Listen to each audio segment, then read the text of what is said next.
Assalamualaikum warahmatullahi wabarakatuh. Alhamdulillah rabbil alamin. Allahumma shalli ala sayyidina Muhammad wa ala ali sayyidina Muhammad. Pemirsa KC News dimanapun Anda berada, berjumpa kembali dengan saya Aziz Rohman di program Kabar Petang, edisi Kamis 16 Juni 2021. Insya Allah beberapa menit ke depan kami akan menemani Anda mencermati dan menelaah berita paling aktual hari ini bersama narasumber yang kompeten di bidangnya dan tentunya dari sudut pandang Islam. Baiklah pemirsa, inilah kabar petang selengkapnya.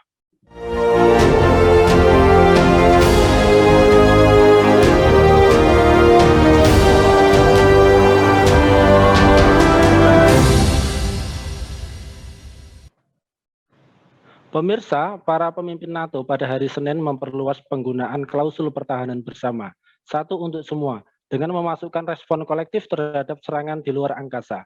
Pasal 5 Perjanjian Pendirian NATO menyatakan bahwa serangan terhadap salah satu dari 30 negara anggotanya akan dianggap sebagai serangan terhadap mereka semua. Sampai saat ini pasal itu hanya diterapkan pada serangan militer yang lebih tradisional di darat, laut, atau di udara, dan baru-baru ini di dunia maya.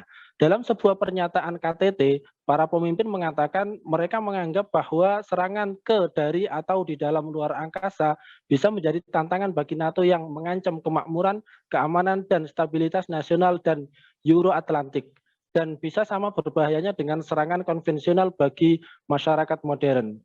Pada Desember 2019, para pemimpin NATO mendeklarasikan ruang angkasa sebagai domain kelima operasi aliansi setelah darat, laut, udara, dan dunia maya. Banyak negara anggota NATO khawatir dengan perilaku yang semakin agresif dari Cina, Rusia, di luar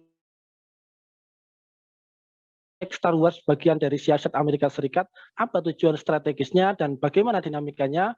Pemirsa, untuk membahasnya kami telah terhubung dengan Bung Hasbi Aswar. Beliau adalah pengamat hubungan internasional. Kita sapa dulu beliau. Assalamualaikum Bung Hasbi. Waalaikumsalam warahmatullahi wabarakatuh. Bung Aziz, apa kabar? Ya, sehat. Bung Hasbi sendiri gimana ini kabarnya hari ini? Alhamdulillah, luar biasa.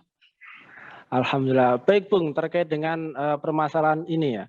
Apakah perang bintang ini menjadi bagian dari siasat Amerika Serikat untuk menghadapi rivalnya seperti Cina dan Rusia yang kian aktif di industri antariksa ini, Bung? Baik. Bismillahirrahmanirrahim. Assalamualaikum warahmatullahi wabarakatuh. Dalam konteks politik modern hari ini ya, kita harus memahami bahwa kompetisi kekuatan antara negara-negara maju itu tidak terbatas lagi kepada kekuatan darat, laut, udara, gitu. Tapi juga kekuatan luar angkasa. Kita tahu pada hari ini, dalam era teknologi digital yang sangat luar biasa ya, internet dan lain-lain sebagainya, itu persenjataan modern pun itu sangat-sangat tergantung kepada aspek-aspek itu, begitu. Seperti misalnya perang hari ini itu banyak tergantung kepada satelit luar angkasa gitu, pemetaan dari luar angkasa, satelit dan macam-macam.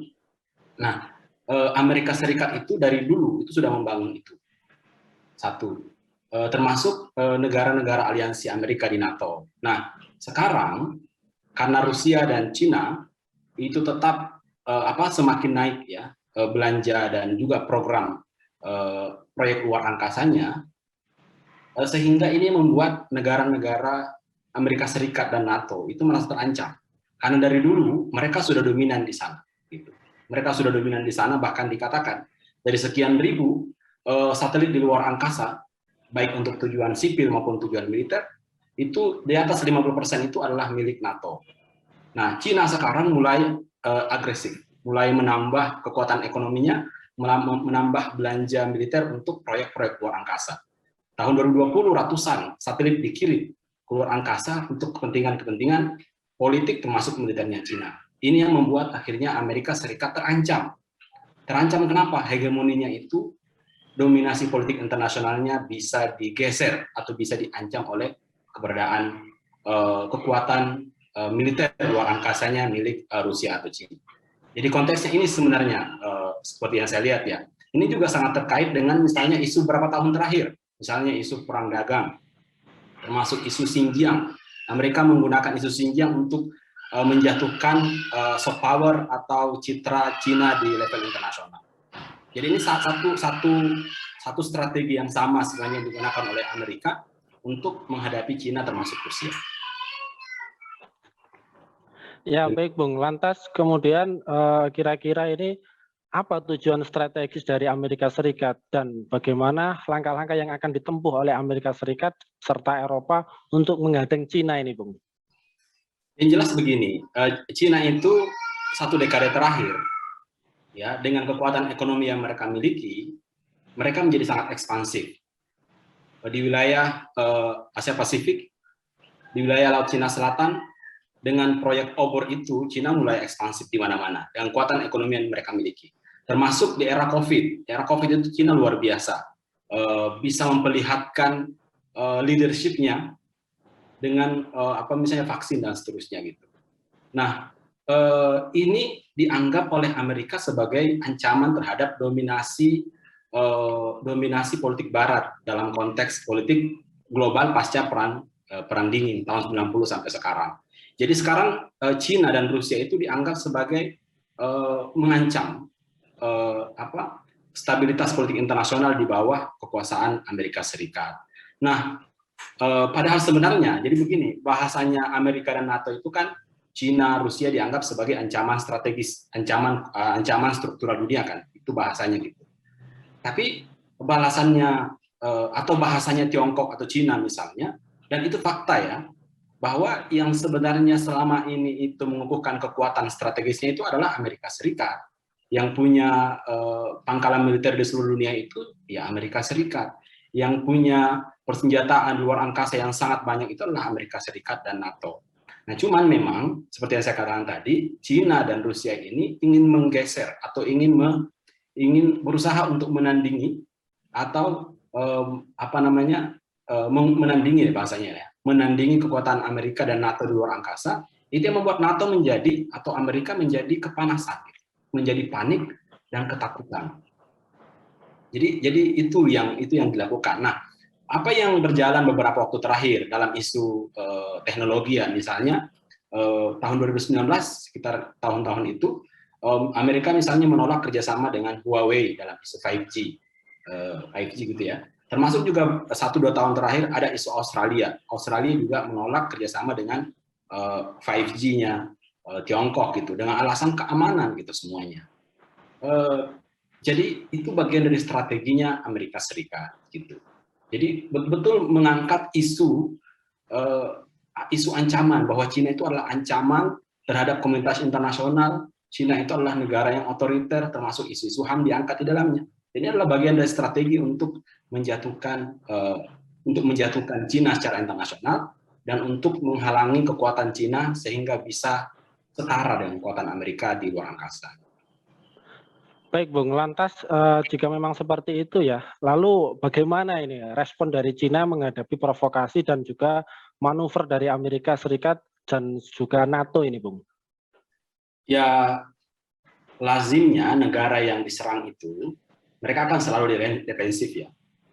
Dan Cina mengatakan demikian. Misalnya kemarin 2 hari kemarin itu setelah KTT NATO keluar deklarasi atau komunike ya istilahnya hasil pertemuan NATO itu intinya kan mengecam Cina, mengecam Rusia. Bagaimana respon Cina? Cina mengatakan bahwa kami ini mengembangkan kekuatan persenjataan ini transparan gitu. Yang pertama transparan, terbuka tentunya, yang kedua adalah kami siap bekerja sama, dan yang ketiga ini untuk tujuan defensif, bukan untuk tujuan ofensif. Jadi kita misalnya mengirim satelit ke luar angkasa ratusan untuk hari ini misalnya, itu bukan tujuan ofensif gitu. Ini untuk tujuan pemetaan sipil, perdagangan, termasuk juga untuk menghalau musuh ketika ada yang ingin menyerang kami, untuk mendeteksi kekuatan musuh misalnya yang ingin memerangi kami.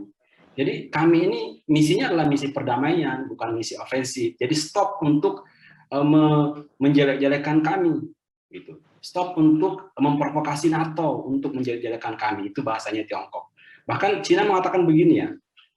Cina mengatakan bahwa ya kalau misalnya dikatakan Cina itu adalah structural threat atau ancaman struktural dunia, memang siapa yang ini bahasanya perwakilannya Cina di Uni Eropa ya. Jadi langsung merespon 2 hari kemarin, dia mengatakan Ya kalau yang Cina dianggap struktural threat atau ancaman struktural terhadap dunia, memang siapa yang selama ini meletakkan pasukan militernya di seluruh dunia? Yaitu Amerika gitu. Kalau peningkatan belanja militernya Cina naik, memang belanja Cina setiap tahun itu lebih besar mana, Cina atau negara-negara NATO gitu. Dan dia mengatakan ya 5 kali lipat lebih tinggi negara-negara NATO daripada Cina. Jadi itu pembelaannya Cina. Jadi yang membalas itu pun juga menyerang balik. Dan Cina mengatakan, ya kalau ada negara yang menyerang kami, kalau ada pihak-pihak yang ingin mengganggu kami, maka kita punya hak untuk membela diri. Gitu. Jadi kesan dari pesan Cina ini adalah bahwa kami ini defensif, kami ini tujuan keamanan, tapi jangan berani macam-macam dengan kami bisa melawan. Gitu. Baik, Bung. Lantas kemudian ya, bagaimana pendapat Anda ya terkait aksi-aksi dan provokasi dari Amerika Serikat sebagai upaya untuk memulai militerisasi luar angkasa? Apa ini kira-kira dampaknya bagi dunia ini, Bung? Militerisasi ruang angkasa sebenarnya itu sudah terjadi dari dulu, ya. Dan setelah kekalahan Uni Soviet, ya yang dominan di ruang angkasa itu ya Amerika Serikat gitu. Mereka akhirnya ya bisa leluasa untuk mengambil data, untuk data-data satelit lah macam-macam. Jadi luar angkasa itu kan melalui satelit itu kan bisa masuk dan bisa melihat ya untuk data-data intelijen, termasuk untuk kepentingan perang. Seperti misalnya kemarin ya, Israel itu pada saat diserang oleh Palestina, oleh Gaza misalnya, bagaimana Israel bisa menahan roket-roket atau rudal-rudal dari Gaza? Itu kan pakai satelit itu. Untuk membaca setiap serangan yang masuk, terus ada ubah itu ya, Iron Dome itu kan, itu kan semua pakai data satelit. Jadi itu dari dulu sebenarnya militerisasi ruang angkasa terjadi dan itu didominasi oleh Amerika Serikat gitu. Nah sekarang itu kenapa memanas? Itu karena dominasi itu sudah terancam oleh adanya Cina dan adanya Rusia. Itu yang membuat NATO sekarang menjadi kepanasan gitu. Jadi ibaratnya itu sekarang dulu itu akhirnya sudah tenang gitu, nggak ada riak-riak kan, nggak ada riak-riak gitu, aman tenang karena yang jaga itu adalah NATO dan sekutu-sekutunya gitu, atau Amerika dan sekutu-sekutunya. Nah setelah adanya Cina dan Rusia yang juga memiliki teknologi yang canggih, kekuatan ekonomi yang besar, dan mereka juga butuh untuk mengamankan kepentingannya ekonomi dan politiknya dan militernya. Nah mereka mulai mengirim kekuatan militer di ruang angkasa untuk kepentingan militernya gitu. Itu yang bikin Amerika kepanasan. Jadi ini bukan suatu hal yang baru. Jadi ada hal yang sudah mapan, kemudian ada yang datang yang baru dan dianggap mengancam. Nah, itu yang membuat NATO kepanasan masuk Amerika Serikat. Jadi konteksnya seperti itu. Iya, Bung. Baik. Lalu kemudian bagaimana respon dunia Muslim nih terhadap perang bintang ini, Bung? Saya tidak melihat ya.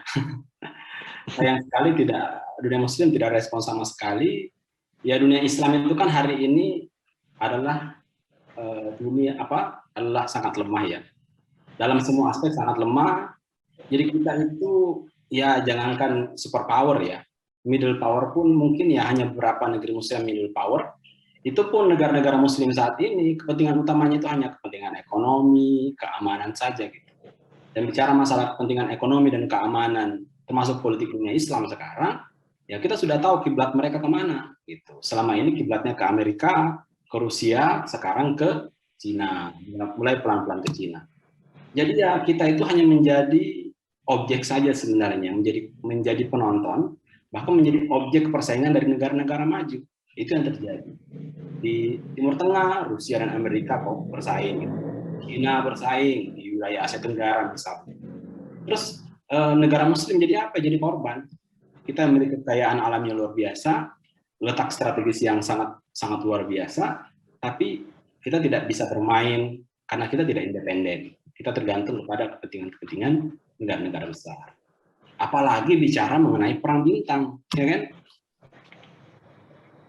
Gitu. Jangan sampai misalnya ada pemimpin negara Muslim ini ditanya, Bapak Presiden, bagaimana menurut Anda tentang perang bintang? Hah? Perang bintang? Memang bintang bisa perang? Nah, misalnya bisa jadi ada presiden yang nggak ngerti kan, yang nggak paham tentang perang bintang, nanti ditanya tentang perang bintang, Dia kaget, memang ada perang bintang.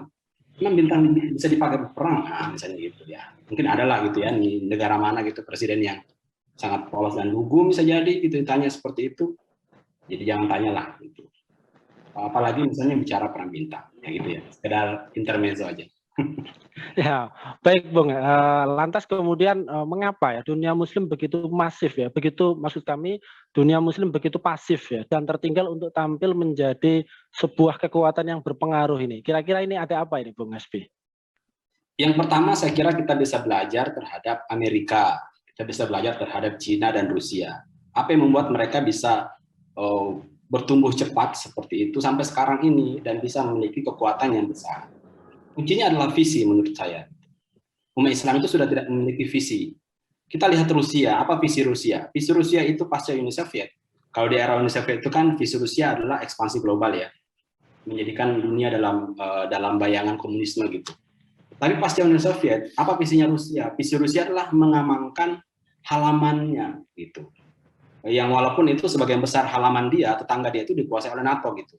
Bekas-bekas Uni Soviet kan seperti Polandia, Chechnya, bahkan Ukraina dan Georgia sekarang pun itu sudah dekat ke NATO. Makanya wilayah perbatasan Rusia sekarang kan sangat-sangat panas tensinya karena ada upaya NATO ekspansi di sana. Gitu. Tapi yang menjadi visi Rusia adalah apa? Mengamankan wilayahnya dia. Gitu. Itu satu. Nah, karena dia butuh mengamankan wilayah, dia akhirnya butuh untuk memperkuat kekuatan ekonomi termasuk kekuatan militernya. Termasuk akhirnya aspek ruang angkasa gitu. Itu satu. Yang kedua, Tiongkok atau Cina. Cina juga ingin mengamankan wilayah sekitar dia. Itu satu. Yang kedua, Cina punya proyek obor, One Belt, One Road, ekspansi ekonomi global gitu. Dia butuh keamanan militer di situ, pengamanan militer. Makanya itu otomatis akan meningkatkan belanja militer dia, disertai dengan kekuatan ekonomi dia yang semakin besar. Nah, umat Islam sekarang apa visinya? Kan tidak ada gitu. Umat Islam sekarang itu visinya adalah setidaknya kita bisa hidup makan enak, ya kan? Terserah kita mau ikut siapa, yang penting kita bisa hidup makan enak, tidak diekspansi dan macam-macam. Nah, padahal umat Islam itu dulu punya visi. Nah, kenapa umat Islam dulu itu bisa bangkit kuat dengan kekuatan Utsmani, Abbasiyah sampai Umayyah gitu ya, sampai mundur ke era Nabi? Karena kita punya visi. Visi umat Islam itu apa? Visi menerapkan syariah dan melakukan dakwah. Nah, ketika kita ingin menerapkan syariah, butuh kekuatan. Kalau kita ingin melebarkan dakwah, memperluas dakwah keluar, maka kita butuh kekuatan pelindung. Nah, visi inilah yang membuat umat Islam itu bisa menjadi negara superpower. Paling kuat secara ekonomi, paling kuat secara militer, dan paling tangguh dalam peperangan. Itu yang tidak ada di dunia Islam saat ini. Baik Bung, ini terakhir Bung. Kemudian apa ini kira-kira sikap yang harus diambil oleh dunia Muslim ya menghadapi berbagai macam jebakan-jebakan dari politik Amerika Serikat ini Bung?